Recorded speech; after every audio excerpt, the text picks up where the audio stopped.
Meus irmãos, minhas irmãs, nesse final de semana 27 e 28 de outubro, estamos celebrando na igreja a liturgia do 30º domingo do tempo comum. Ouçamos o evangelho que a igreja nos apresenta. Marcos 10, 46 a 52. Naquele tempo, Jesus saiu de Jericó, junto com seus discípulos e uma grande multidão. O filho de Timeu, Bartimeu, cego e mendigo, estava sentado à beira do caminho.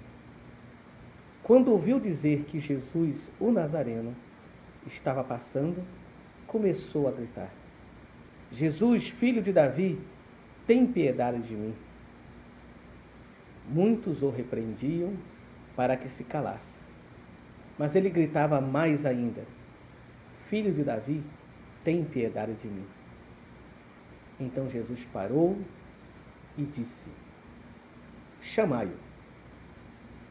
Eles o chamaram e disseram: Coragem, levanta-te, Jesus te chama. O cego jogou o manto, deu um pulo e foi até Jesus. Então Jesus lhe perguntou: O que queres que eu te faça? O cego respondeu: Mestre, que eu veja. Jesus disse: Vai, tua fé te curou. No mesmo instante, ele recuperou a vista e seguia Jesus pelo caminho. Palavra da salvação. Glória a vós, Senhor. Minha gente, que passagem bonita esta do Evangelho. Texto muito conhecido, a cura do cego Bartimeu. Talvez precisássemos fazer um movimento para nós entendermos. Começa o texto dizendo que Jesus saiu de Jericó junto com seus discípulos e uma grande multidão. Imaginemos a cena, o mestre à frente, os discípulos atrás, a multidão seguindo. E eis que aparece o cego Bartimeu. E ele estava sentado à beira do caminho. Isso é uma cena muito importante. É alguém que está marginalizado. Está à beira do caminho, está à margem. Ele está marginalizado. Não nos esqueçamos que antes dos cristãos serem chamados cristãos pela primeira vez em Antioquia, eles eram chamados de o povo do caminho. Então imagine, é um irmão que está à margem da comunidade, marginalizado pela comunidade. Não sabemos por quê. Alguma situação o colocou à margem da comunidade. E este que está à margem ouviu dizer que Jesus, o Nazareno, estava passando. E essa pessoa tinha um desejo, uma vontade de um encontro pessoal com o Senhor. Porque a fé, minha gente, deve nos levar a esse desejo, a esse encontro pessoal com Deus. Que biblicamente nós falamos de fome de Deus, de sede de Deus, de encontro com o Senhor. Por isso ele começa a gritar: Jesus, filho de Davi, tem piedade de mim.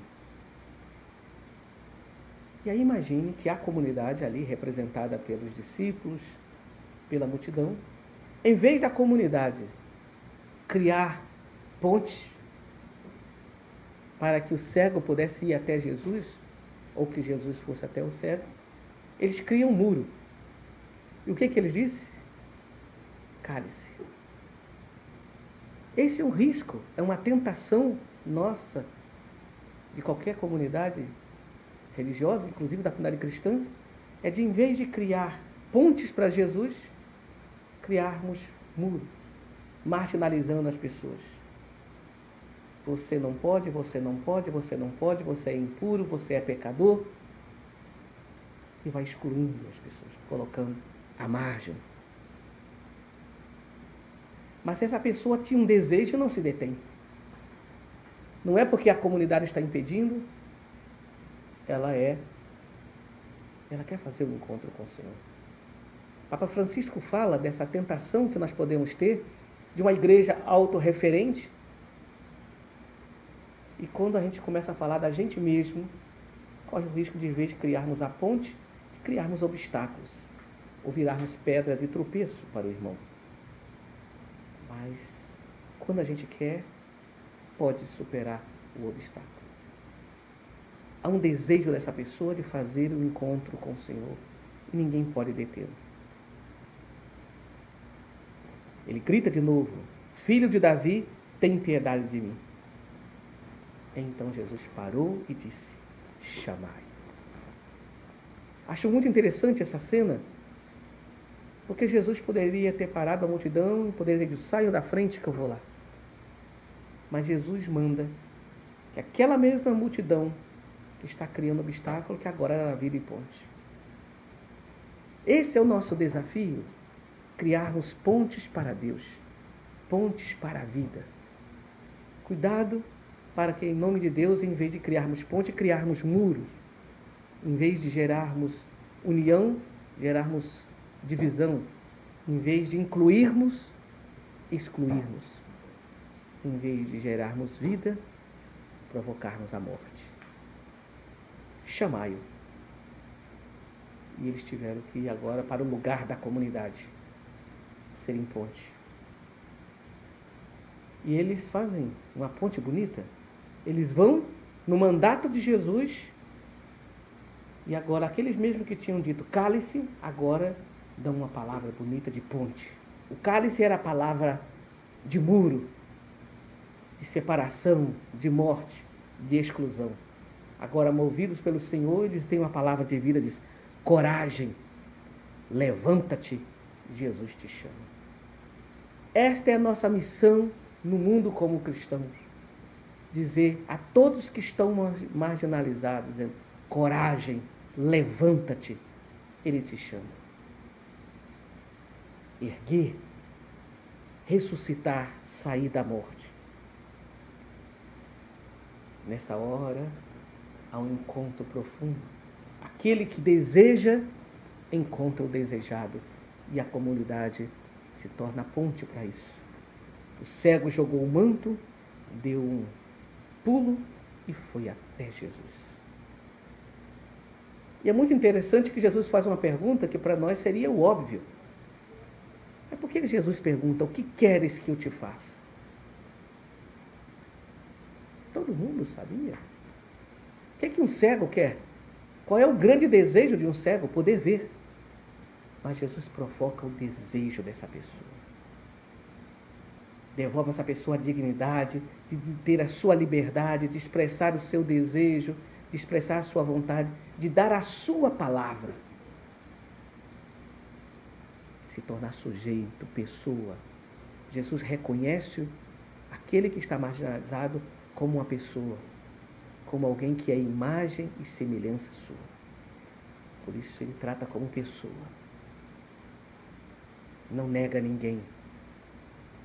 E ele diz do seu desejo: mestre, que eu veja. E aí acontece no máximo Jesus dizendo: vai, tua fé te curou. A cegueira desse homem, minha gente, era uma cegueira física. Poderia ser, mas estamos falando da fé. A fé, minha gente, nos faz ver para além das aparências. Não diz a Sagrada Escritura: o homem vê as aparências, Deus vê o coração. Aquele que tem fé enxerga para além das aparências, enxerga o coração, porque enxerga com o coração de Deus. E por isso, toda a realidade ele vê presença de Deus. Por isso, em cada irmão, mais desfigurado que seja, ele vê o rosto do Cristo Senhor, que nos questiona e que nos interpela. Como lembraram os bispos em Puebla, no México, em 1979, quando começaram aquela lista bonita das faces do homem latino-americano, as faces desfiguradas de Deus. Papa Francisco nos fala: tocar a carne de Cristo. Senhor, que eu veja Ver Cristo é ver Cristo presente no mundo. E ver Cristo presente é onde nós pensamos que Ele está ausente, naquele mais desfigurado, de uma forma, pelo avesso, revela a grande figura de Cristo. O rosto de Cristo, Senhor, que nos questiona e que nos interpreta. Porque muitas vezes estamos cegos. Muitas vezes a realidade nos deixa cegos, os nossos preconceitos. Por isso hoje, minha gente, o grande pedido da igreja nessa liturgia é: Senhor, que eu veja com o teu olhar, que eu veja com o teu coração, que eu consiga enxergar a realidade e que eu possa ver o irmão. Mesmo o Senhor presente de uma forma real na Eucaristia, está presente naquele irmão desfigurado. O mesmo respeito e reverência que eu tenho para com Jesus na Eucaristia, preciso ter para com o irmão. Mesmo cuidado que eu tenho com Jesus na Eucaristia, eu preciso ter com o irmão. Quando a gente ama, a gente cuida. Por isso que Deus cuida de nós, porque Ele nos ama. E porque nos sentimos amados por Deus, nós cuidamos do outro, que é a presença de Deus. E assim cuidamos de Deus, poderíamos dizer. Senhor, que eu veja para além do ódio, veja para além da mágoa, para além do ressentimento, para além do pessimismo. Veja com os olhos da fé. A fé significa justamente esse lançar-se em Deus a tal ponto que eu me identifico com Cristo e os sentimentos de Cristo vão se tornando os meus sentimentos. O lugar de Cristo vai se tornando o meu lugar. O olhar de Cristo vai se tornando o meu olhar. Queira Deus que com esse olhar nós possamos olhar para a realidade brasileira nesse dia das eleições, do segundo turno das eleições. E com esse mesmo olhar possamos votar. E com esse mesmo olhar possamos continuar adiante, dando testemunho de que Ele está no meio de nós. Senhor, que todos nós vejamos. Que assim seja. Continuando o estudo do documento Gaudete et Exsultate, Alegrai-vos e exultai, sobre o chamado à santidade no mundo atual, vejamos o que a Igreja nos diz, através do Papa Francisco, a partir do número 104. O culto que mais lhe agrada. O culto que mais agrada a Deus. Poder-se-ia pensar que damos glória a Deus só com o culto e a oração, ou apenas observando algumas normas éticas. É verdade que o primado pertence à relação com Deus. Mas esquecemos que o critério de avaliação da nossa vida é, antes de mais nada, o que fizemos aos outros. A oração é preciosa, se alimenta uma doação diária de amor. O nosso culto agrada a Deus quando levamos lá os propósitos de viver com generosidade e quando deixamos que o dom lá recebido se manifeste na dedicação aos irmãos. Então, o primado é de Deus, por isso o culto a Deus é importante se nos leva a amar. Pela mesma razão, o melhor modo para discernir se o nosso caminho de oração é autêntico será ver em que medida a nossa vida se vai transformando à luz da misericórdia de Deus. Com efeito, a misericórdia não é apenas o agir do Pai, mas torna-se o critério para individuar quem são os verdadeiros filhos. É a arquitrave que suporta a vida da Igreja. Quero assinalar mais uma vez que embora a misericórdia não exclua a justiça e a verdade, antes de tudo, temos que dizer que a misericórdia é a plenitude da justiça e a manifestação mais luminosa da verdade de Deus.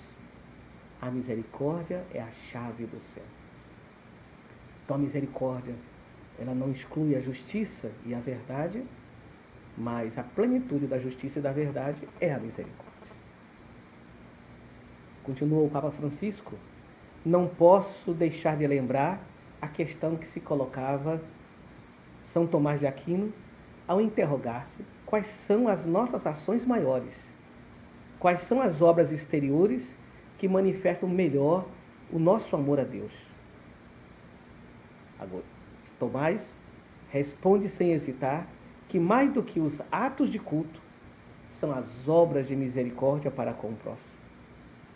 Não praticamos o culto a Deus com sacrifícios e com ofertas exteriores para proveito dele, mas para benefício nosso e do próximo.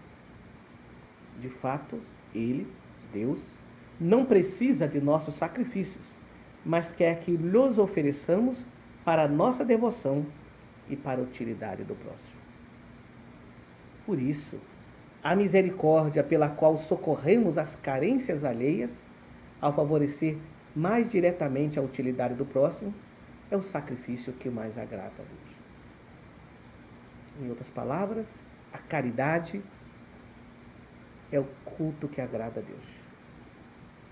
Quem deseja verdadeiramente dar glória a Deus com a sua vida, quem realmente se quer santificar para que a sua existência glorifique o santo, é chamado a obstinar-se, gastar-se e cansar-se procurando viver as obras de misericórdia. Misericórdia, Jesus ele é o rosto misericordioso do Pai. Misericórdia é o nome do amor de Deus. Como Deus ama, sendo misericordioso. Continua o Papa dizendo, muito bem o entendera Santa Teresa de Calcutá. Madre Teresa de Calcutá.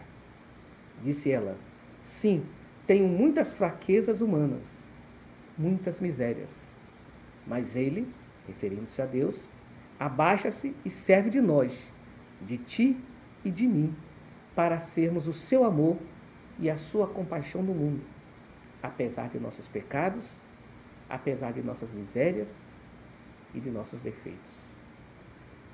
Ele depende de nós para amar o mundo e demonstrar o muito que o ama. Se nos ocuparmos demasiado de nós mesmos, não teremos tempo para os outros. Então, a maneira como nós expressamos o amor e a misericórdia para o outro, nós revelamos o amor e a misericórdia de Deus.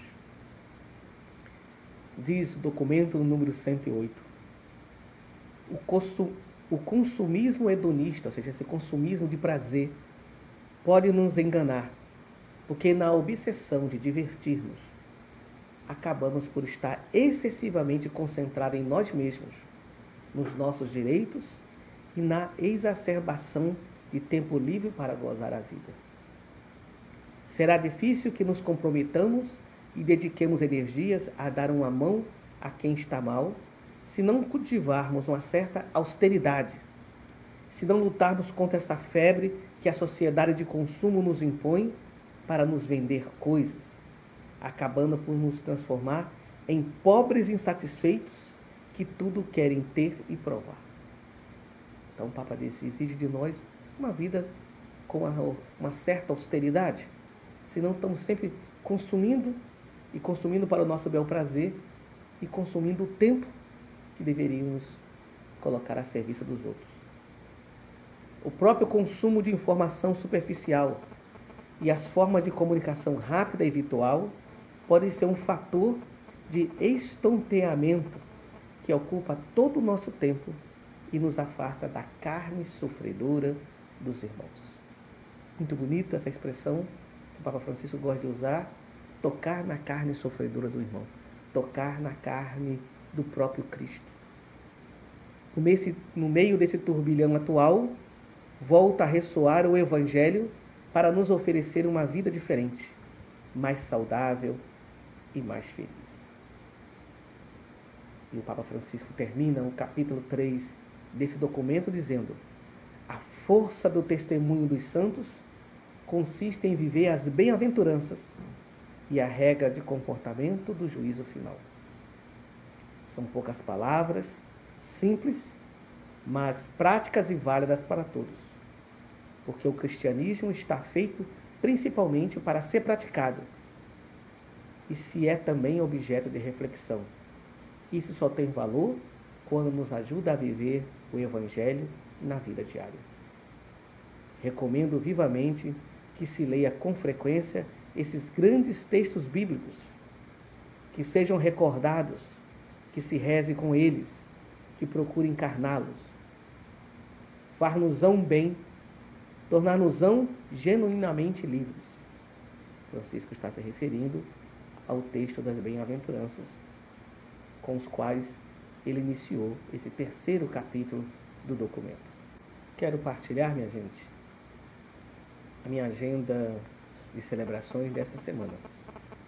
Então, nesse sábado à noite, estarei chegando em Natal, vindo de São Paulo, de um encontro ecumênico latino-americano de bispos.